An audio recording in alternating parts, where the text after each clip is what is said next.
Kisah Ki Ageng Selo, sang penangkap petir, murid Sunan Kalijogo, keturunan Raja Mojopahit.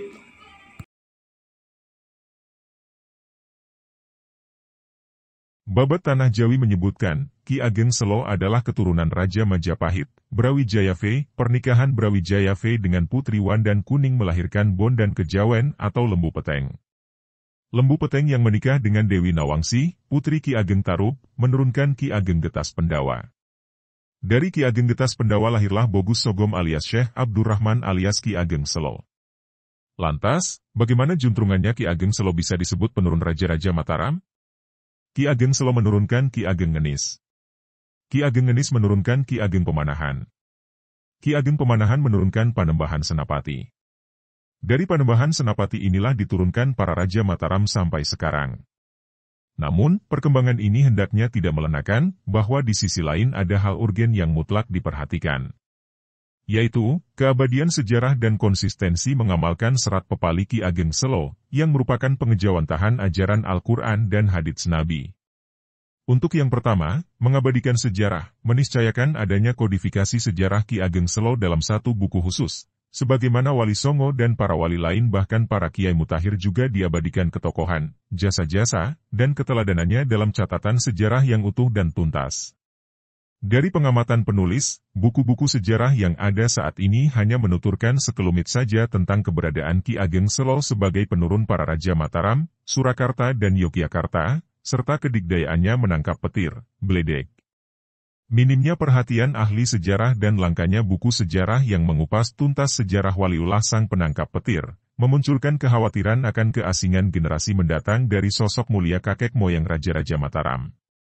Tidak mustahil, anak cucu kita, termasuk warga Surakarta dan Yogyakarta, akan asing dengan siapa dan apa jasa Ki Ageng Selo serta keteladanan-keteladanannya. Barangkali tidak banyak yang tahu bahwa Surakarta dan Yogyakarta memiliki ikatan sejarah dan emosional yang erat dengan Selo. Mungkin hanya warga di lingkungan keraton yang mengetahui itu. Padahal ikatan itu kian kukuh dengan diabadikannya api bledek di 3 kota tersebut. Bahkan pada tahun-tahun tertentu, tahun Dal, untuk keperluan gerbek dan sebagainya, keraton Surakarta mengambil api dari Selo. Cerita Ki Ageng Selo merupakan cerita legendaris. Tokoh ini dianggap sebagai penurun Raja Mataram, Surakarta dan Yogyakarta sampai sekarang.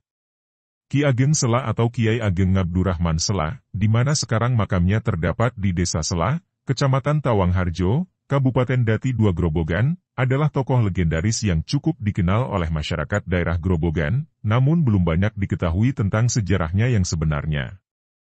Dalam cerita tersebut dia lebih dikenal sebagai tokoh sakti yang mampu menangkap halilintar, bledek.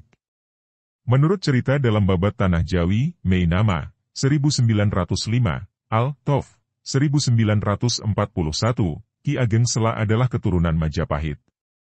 Raja Majapahit, Prabu Brawijaya terakhir beristri Putri Wandan Kuning. Dari putri ini lahir seorang anak laki-laki yang dinamakan Bondan Kejawan.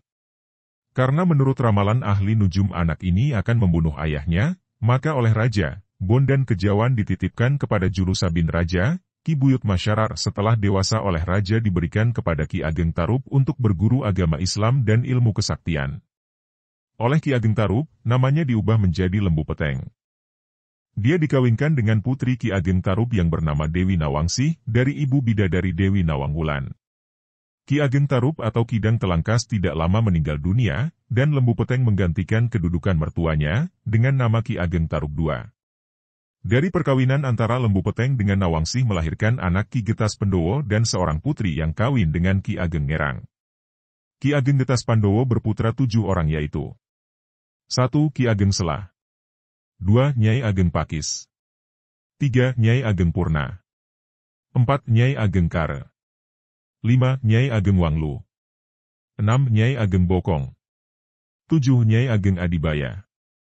Kesukaan Ki Ageng Selo adalah bertapa di hutan, gua, dan gunung sambil bertani menggarap sawah. Dia tidak mementingkan harta dunia. Hasil sawahnya dibagi-bagikan kepada tetangganya yang membutuhkan agar hidup berkecukupan. Bahkan akhirnya Ki Ageng Selo mendirikan perguruan Islam.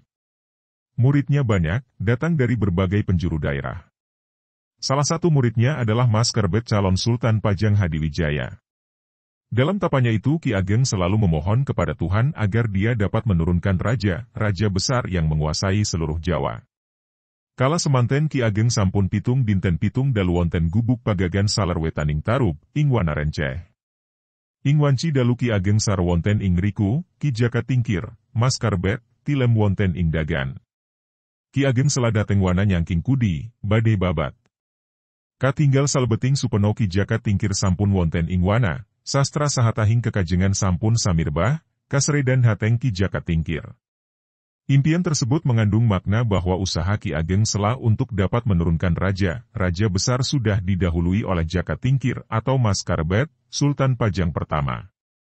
Ki Ageng kecewa, namun akhirnya hatinya berserah kepada kehendak Tuhan Yang Maha Kuasa.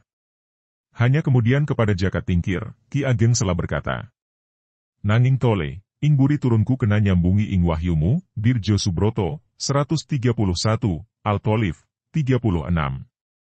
Suatu ketika Ki Ageng Sela ingin melamar menjadi prajurit tamtama di Demak. Syaratnya dia harus mau diuji dahulu dengan diadu dengan banteng liar. Ki Ageng Sela dapat membunuh banteng tersebut, tetapi dia takut kena percikan darahnya. Akibatnya lamarannya ditolak, sebab seorang prajurit tidak boleh takut melihat darah. Karena sakit hati maka Ki Ageng mengamuk, tetapi kalah dan kembali ke desanya, Sela. Selanjutnya cerita tentang Ki Ageng Sela menangkap, Bledek, cerita tutur dalam babat sebagai berikut. Ketika Sultan Demak, Trenggana masih hidup pada suatu hari Ki Ageng Sela pergi ke sawah. Hari itu sangat mendung, pertanda hari akan hujan. Tidak lama memang benar hujan lebat turun. Halilintar menyambar. Tetapi Ki Ageng Sela tetap enak mencangkul, baru sebentar dia mencangkul, datanglah, Bledek, itu menyambar Ki Ageng, berwujud seorang kakek. Kakek itu cepat ditangkapnya dan kena, kemudian diikat di pohon gandri, dan dia meneruskan mencangkul sawahnya. Setelah cukup, dia pulang dan, Bledek, itu dibawa pulang dan dihaturkan kepada Sultan Demak. Oleh Sultan, Bledek itu ditaruh di dalam jeruji besi yang kuat dan ditaruh di tengah alun-alun. Banyak orang yang berdatangan untuk melihat wujud Bledek itu. Ketika itu datanglah seorang nenek dengan membawa air kendi. Air itu diberikan kepada kakek, Bledek, dan diminumnya. Setelah minum terdengarlah menggelegar memekakkan telinga. Bersamaan dengan itu lenyaplah kakek dan nenek, Bledek, tersebut, sedang jeruji besi tempat mengurung kakek, Bledek hancur berantakan.